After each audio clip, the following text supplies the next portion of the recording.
What's up? My name is Zalika Zorgole. I'm 23 years old. I was born in Toronto, Ontario, and raised here in Halifax, Nova Scotia. I am a mixed race individual. I am half black, half white. My mother is from Cape Breton, Nova Scotia, and my father is from the Ivory Coast in West Africa. And today I'm doing this video to talk about my experience as a mixed race individual in this world, my experience as a child, and where I'm at today. So I'm gonna be reading my sheet of paper that I wrote the questions down because I cannot freestyle like that. So yeah. The first question here is, did you ever feel different from others growing up? And is that feeling still present as an adult? The feeling is present as an adult, I will say that. And I did feel different growing up as a kid. However, at the time, that's definitely not something that I understood well. A lot of that feeling of being different because of my skin color, I didn't attribute it to being black, if that makes any sense. In my head, it does. But anyway, it's also just not really an easy concept to understand at a young age. And any feeling of difference in myself, I kind of just internalized also, if that makes any sense. I never really paid much attention to the fact that I was black because I never really thought that it mattered when it came to making friends and playing on the playground. But it is now that I'm an adult, I understand those feelings that I had growing up. And I do still feel different today. And it's always a feeling that has been there, but definitely better able to articulate it now. The world does a lot of shielding and protecting a child's innocence, and it takes a lot of life experience, and I'm still learning how to recognize those feelings that I have and really see the reality of the things that happen around me. For the second question is, do you relate more with one side of your background due to the environment that you grew up in? And I think that this is a question that I feel like, a lot of people such as myself get asked, because it does really determine.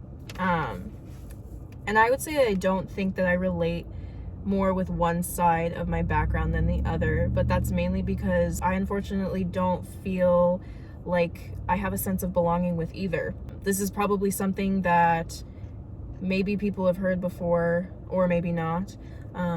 But growing up being half black, half white, or just like even today, that feeling of you're too white to be black, you're also too black to be white. There's not really a safe space for you to be in. Unfortunately, I never really had the opportunity to be immersed in my African culture, and those are for reasons out of my control, unfortunately. And to be very blunt, I would say it's a reach to say that my white background has any culture. And two, there's a lot of deep-rooted racism and systemic racism in Nova Scotia at baseline. So if anything, sometimes I do get a feeling of unsafeness when I'm around white people as well. In general, I grew up in areas that would be considered more white, lots of white neighbors, white schools. I would often be one of the only black kids in my class, in my violin class, on my basketball teams. So yeah. However, that also doesn't really mean that I relate more with white people, because I grew up heavily influenced by white people. Because it still is intimidating to be around white people, especially when you're the only black person in the room. And I think also constantly being surrounded by white people has instilled this fear in me that I need to act a certain way or else I'll be judged. And unfortunately, the same goes for being around black people. I do have that fear of not being accepted by that community as well. And I remember one time I was at a basketball game, my younger brother's basketball game. I was probably like 11 or 12 maybe, and I had a girl the same age as me. She came up and she asked me, she was black, and she asked me why I wear my hair natural. And that was kind of, didn't really make sense to me, because a lot of the times I would have, if my hair was ever straight, my white friends would be asking me like, why aren't you wearing your hair natural? So it's kind of a, you know, you can't please everybody, and that was something that was very odd to me. I wasn't really aware of, you know, what protective styles were as an 11-12-year-old, but obviously then came to learn that that was something that was a pretty common thing in the black community. But just like mind blown at the fact that myself, I didn't really even know that as a black person, and that kind of feels weird, you know, like I'm not in the loop, but I should be in the loop, you know. Also too, like I've been told that by like black people that I act like a white girl. So from my experience, I have felt like I've been shunned a lot from the black community, which is really unfortunate. Because also, I mean, you obviously, like, white people can't say those things and get away with it when talking to a black person, or it's seen as ignorant and offensive and racist. But I do know that they wouldn't ask me those types of questions. But overall, I just see myself as an individual, because I've learned that it's too hard to try and fit myself in one box or the other, because either way, I'm not going to fit in one or the other. So I just try to surround myself with people that just accept me for who I am, and, you know, where I won't feel like I have a fear of being judged. So I like to say that I keep a pretty diverse group of friends around me. However, I would say majority of my friends are white.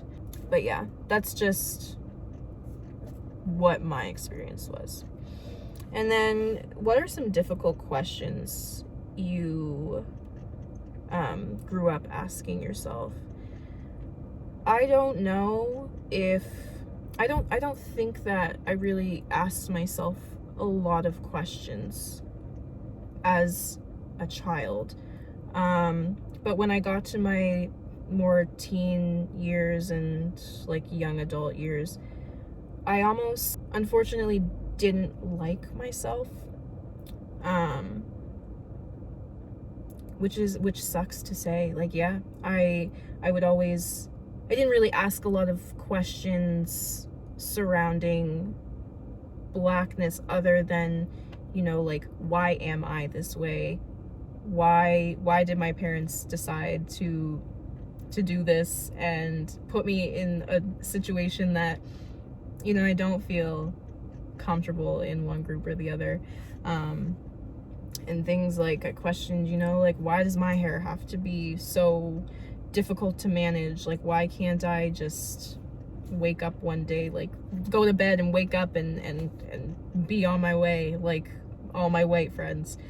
And a lot of it kind of just turned into this self-hate. And I don't even want to say the word hate, because I don't hate myself. And I obviously don't hate the skin that I'm in, like, but it does take a very, very long time, especially being mixed race, and there's being a lot of confusion around, you know, like, who are you? What is your identity? Kind of makes it even more tricky when you fall in the middle and you fall on both lines. So yeah, it has taken me quite some time to, you know, accept who I am, but I truly would not change anything about myself in terms of my skin and my hair, because at the end of the day, you know, all the white people say that they would pay good money to have, you know, your hair, and it is always a lot of, you know, we want things that we can't have, but I wouldn't for a day now as a, you know, an adult, say that I would want to be anybody but myself. I'm very happy with the person that I am, and I do still have those insecurities of, you know, not fitting in with one group more than the other, but I am an individual at the end of the day, and that's what matters, and I'm happy with who I am, how I look, and the things that I've accomplished, being this skin color too, because we all know that that can be a struggle as well. So I hope you liked hearing my experience. Yeah, thanks for listening.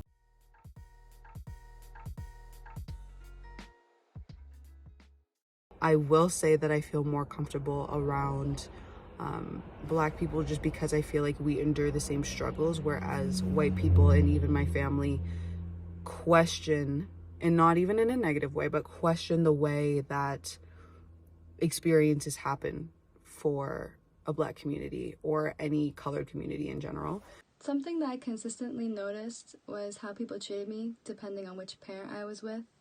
You know, I was with my white mother, you know, people were more cordial, respectful, they didn't stare as much. But when I was with my dad, it was fair game. You know, I was very observant. I could tell when people are staring at us, and it made me very uncomfortable.